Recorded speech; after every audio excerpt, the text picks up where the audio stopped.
Welcome to the WVU Football Sports Chat at thedpost.com. I'm Sean Manning, here with our WVU football beat writer, Joey LoMonaco. Joey, it was a tough loss for the Mountaineers against Oklahoma on Saturday, and a lot of that can be attributed to quarterback Skylar Howard's 5 turnovers. How do you think he'll respond this week against Oklahoma State?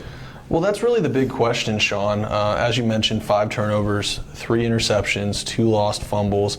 Started the game 7 of 19 passing. He was missing receivers high. He didn't look very comfortable in what was his first really hostile environment that he faced all season down there in Norman.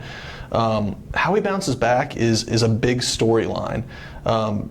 Talking to him yesterday, he seemed very confident. He seemed the same Skylar Howard that we've come to know over the past 11 months. But I think that he needs to make a statement on Saturday.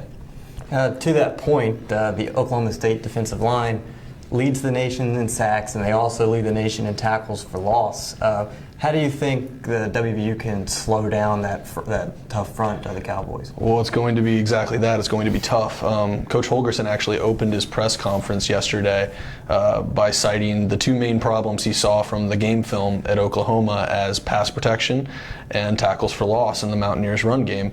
And then he kind of segued into, then I look at Oklahoma State, and they lead the nation in sacks, and they lead the nation in, as you mentioned, tackles for a loss. Emmanuel Ogbah, a defensive end, is really the key to the Cowboys' pass rush. So look for Cody Clay or Elijah Wellman to, get a chip in the backfield, maybe give Yodny Kajuste some help containing Ogbah, whatever side he's on. So that's going to be a key.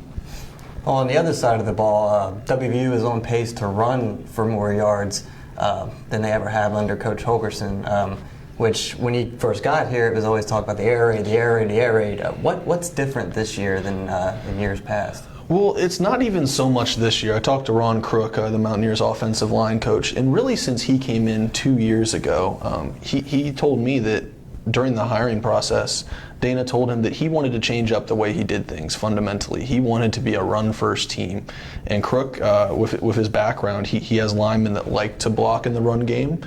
They're fast linemen, they can get out. And it has to do also a little bit about personnel. Wendell Smallwood's one of the best players on this team.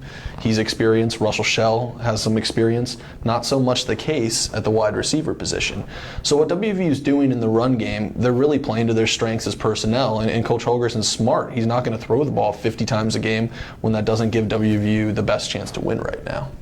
And coming into this game against Oklahoma State, it's the only home game of the month for West Virginia. Already played it at Oklahoma, and they finish out the month against TCU and Baylor, both on the road.